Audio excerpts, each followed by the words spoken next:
And tonight, on this week's episode of Lovejoy, our stalwart antiquarian gets a rather unpleasant surprise upon arriving at Gatwick Airport and given a rather unpleasant cavity search. Thank you. Jesus Christ! Either Al got God, or Dolly just stuck her thumb back up his ass. Oh, I'm halfway thinking this exaggerates the condition rather than alleviates it. I might should query the document, and that cocksucker will only ask after Gleets. Oh my God! Take it out. Take it out. Remove your fucking thumb. Why? If I was moving forward to get away from you, would you have fucking pursued me? When I start, pressed on yourself to drive your thumb into my intestine. Sorry. Is it a river of blood or what the fuck's pouring out of it now? Nothing. Close the ass flap. The entire area of my fucking asshole is now one gigantic fucking throb. I have no idea what's transpiring in there. Shall I suck your prick? Please.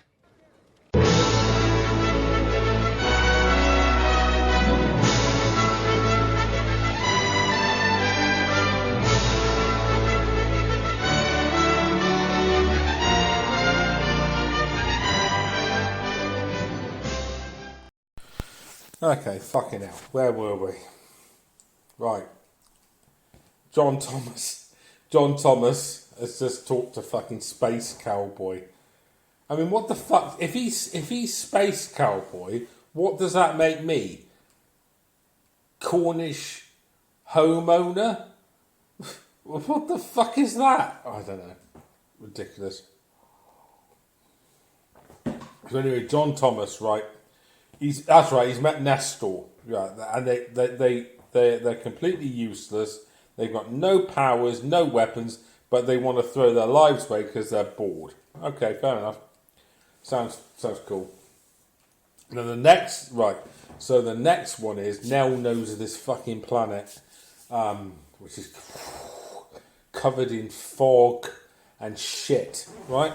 And this is where the film gets completely fucking stupid, if it hadn't already, right? So here's the thing. John Thomas lands on this planet. There's nobody else on it apart from Robert Vaughn and it looking like a bloody Kansas City hitman, sitting on the throne with green lighting, right? Now, I don't know. I mean, everybody else in the galaxy seems to know that John Thomas is looking for people. So maybe Gelt got ready or something. I mean, maybe Gelt was sitting around in his fucking underwear or wearing a woman's dress before John Thomas turned up. And then he saw the ship go, oh shit, I better put this fucking suit on, but I better make a good impression. Only he doesn't make a good impression because John Thomas goes into this room, this green light, and Robert Vaughn is sitting on a fucking throne surrounded by money. And he explains that, he's very wealthy, but he can't go anywhere. Now, I always thought, right, now here's the thing. Even when I was a kid, I used to think, oh, hang on a minute. When he did like accrued like a quarter of that wealth, didn't he fucking think then, shit, I'm fucked because I can't go to that planet anymore and I can't go to that planet anymore, and if I go to that one I'm going to get shot in the arse, and he accrues a bit more, and then he's like thinking, oh, I can't go there now, and I can't go to that planet anymore. I mean, you think somewhere along the line, I mean, he's supposed to be this master of assassin. He's like the Boba Fett of Battle Beyond the Stars, and yet he didn't seem to realise, oh shit, I keep killing people, acquiring all this fucking wealth, and I can't go on any planets anymore. What a fucking idiot. So he's got all this fucking money, which he can't eat, and he eats lizards every day. It's fucking stupid. Why doesn't he have a facelift? I mean, he could make himself look like fucking David McCallum. He could go around the planet looking like Ilya Kuryakin. I mean, that would be a fucking laugh. Why not do that? Shite. When I say shite, though, I've got to say it's with the highest honour. It's the highest honour and humour, because this is a good film. It's fucking entertaining. I'm just taking the piss. No problems. So, Gelt, he's called Gelt, Robert Vaughan's character. He said, I'll come to IKEA because I'm fucking hungry. Okay, so he's got a nice little ship and it's well armed. Cool. Now, you thought it reached heights of stupidity up until... No, it gets even sillier now.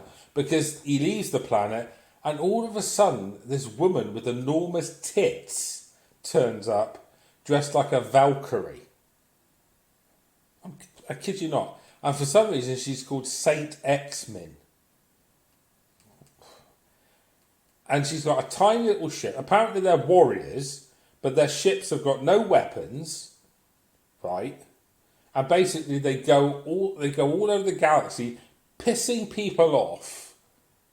But they're not going to get into combat because there's no fucking weapons. So it strikes me as it's almost like her entire race. I assume the rest of her race have ample bosoms as well.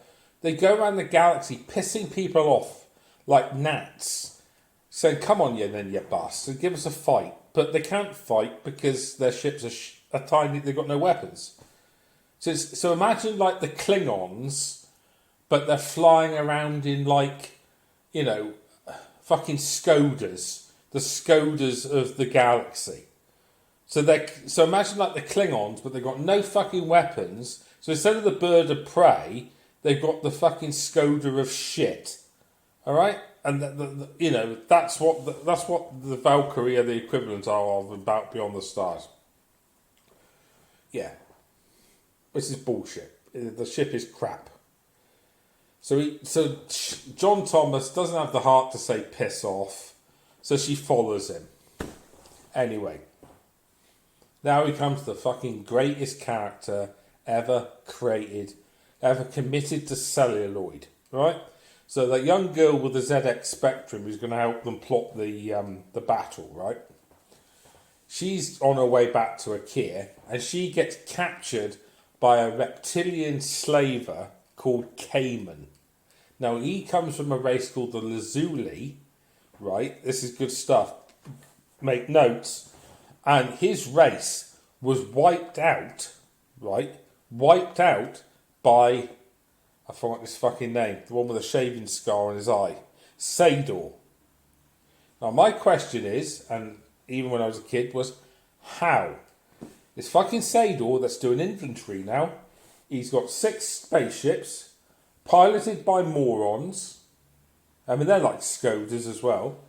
And the only other thing is he's got this stellar converter, and the fucking door keeps sticking on it like a rusty garage, and it takes ages for the thing to warm up anyway. So I reckon he probably wiped out Cayman's race, but there was probably only like 3 of them anyway. And 2 of them fell off a cliff drunk or something like that. So Cayman's got this ship, just creepy looking ship. And for some inexplicable reason, he's got these 2 little bastards on there called Kelvin. Neat little thing. They communicate in heat. Now I do a similar thing. I suppose it's slightly different because I can communicate with farts. But we won't get into that.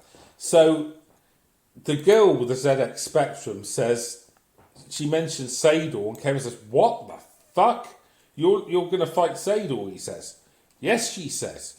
All right, he says. So I better cut you down, he says. So he talks to his cooler, what the fuck that is, called Kropeg. Kropeg cuts her down, and all of a sudden, that's it. No, we're going to IKEA. Oh, right, okay. Can I tag along? Yeah, you can come along. Jesus Christ. Okay, so they head back to IKEA. So let's do a little resume now. Okay, so we've got, right, take notes. We got a girl with the ZX Spectrum. That's going to fucking help. We got a guy who's got fucking hand weapons from Amazon, called Space Cowboy, whose ship doesn't have any weapons.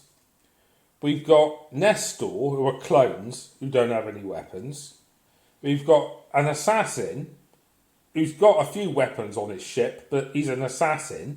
I mean, it's not exactly Slave One. It's not like fucking Boba Fett's on their side. They've got bloody Saint X-Men, the Valkyrie, the woman with the tits, and her ship hasn't got any weapons. You got the only one who's got any fucking weapons is Cayman. He's the only fucking one. And who's the other one? I forgot the other fucking one. Who's the other ones who turned? I think that's it. There's 6 of them, isn't there? Well, I had this discussion. Well, I suppose 7 if you include what's his name. And that's it. So it's basically 7 ships. I mean, the film shouldn't have been called Battle Beyond the Stars. It should have been called 6 unarmed ships go up against this ship that looks like something out of Star Wars and does fuck all damage. I know it doesn't have the same ring to it, but that's what it should have been called.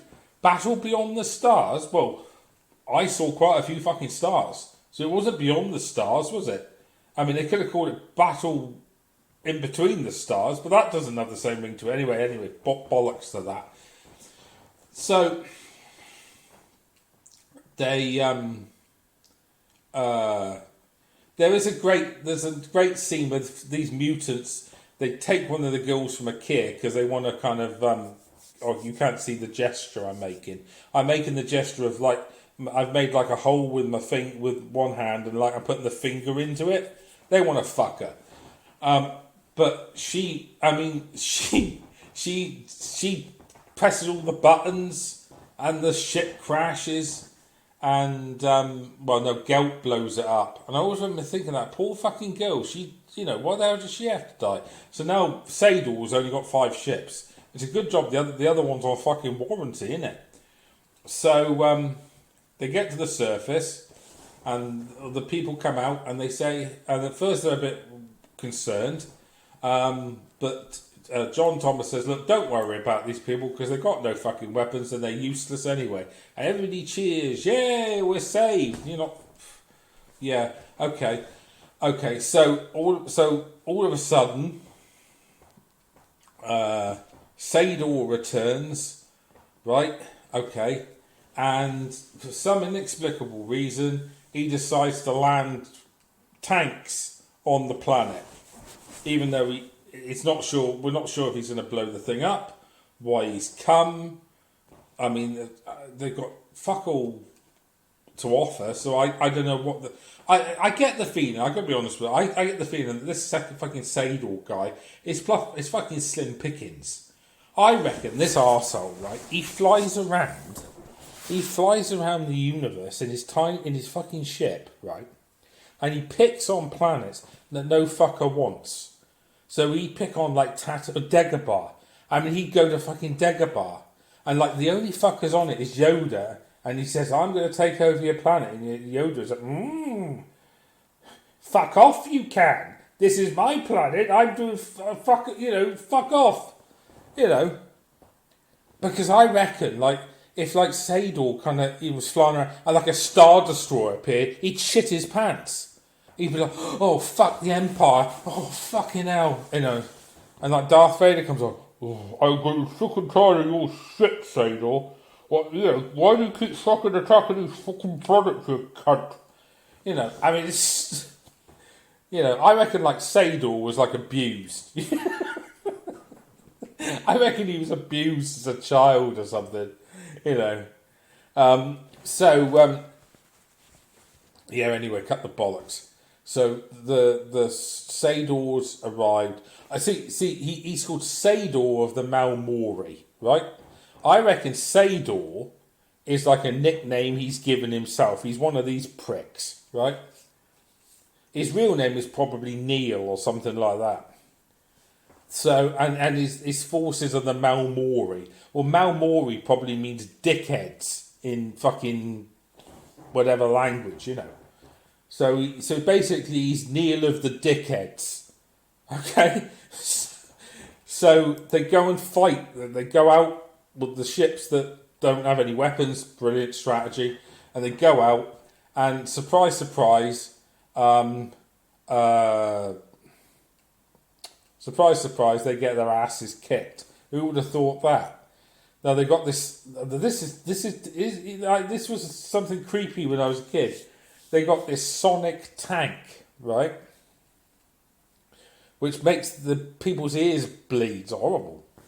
But of course, the little bastards, the Kelvin, they don't have fucking ears, so they burn the tank, and they're so cute, bless them, because they make the tank kind of disappear in like Christmas tree lights, sparkles, and the poor little buggers, they collapse. They're so cute, and they have to be taken off anyway. Sorry about that. I digress.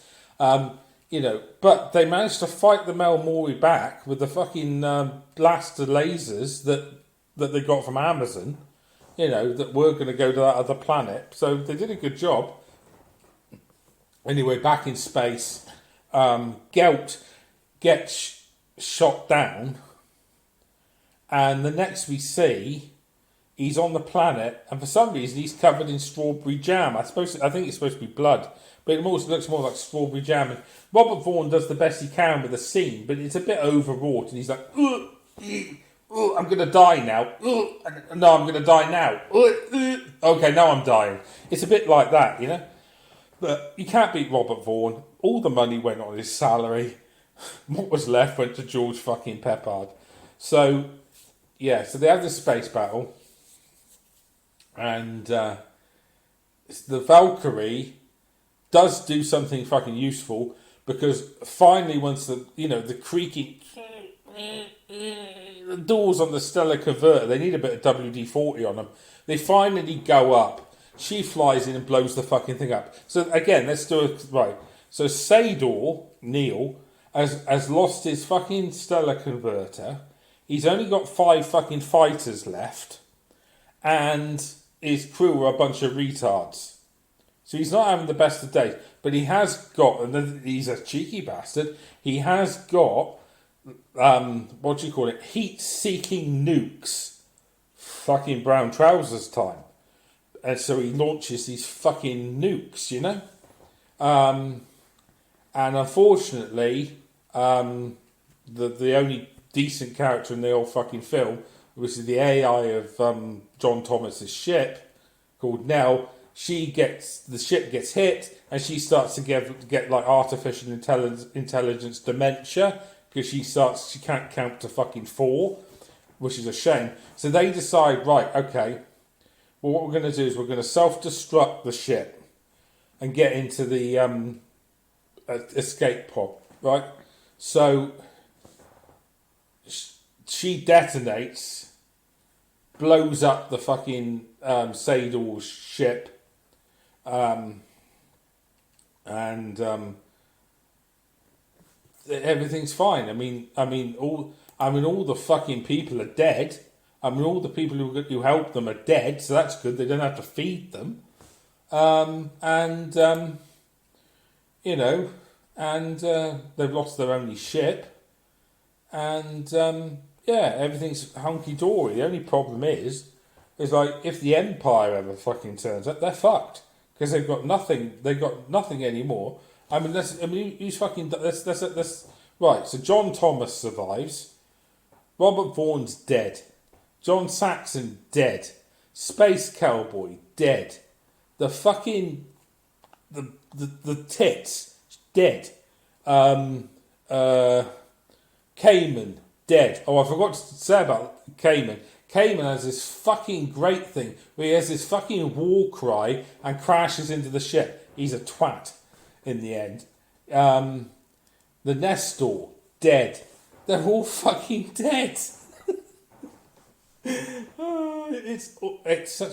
Oh, I didn't realise that. That's disturbing, that is. I'm just on Wikipedia because I'm kind of using it to kind of keep me up to, remind me.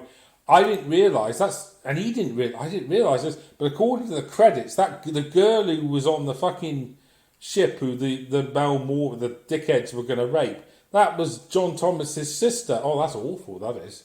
So he gets home and he says, He said, I've got some bad news, John Thomas. John Thomas. What's happened? He said, your sister was killed. What do you mean? Yeah, she was on board the ship that Robert Vaughn blew up. What? Right, I'm going to go and piss on his grave. So that's Battle Beyond the Stars. You know, it's a good film. It's bloody... I mean, I got to say, there's no fucking gay in it. There's no fucking trans in it. There's none of that bollocks. So it's just pure entertainment. You know, it's fun from start to... Well, I wouldn't say it's fun from start to finish. I mean, there are some bits which are a bit shite. But you know, otherwise, it's a really good film. And it's good fun. I mean, I'd rather watch that than fucking Lord of the Rings. You know. Christ, I'd rather watch a fucking monkey having a shit than watch that again.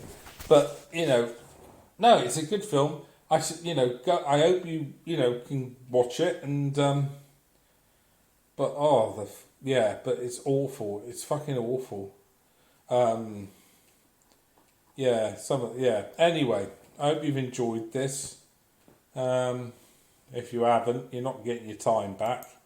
That is not in my gift. I cannot, unfortunately, I cannot bestow upon you the time that is lost. So if you haven't had your money's worth, I don't give a shit.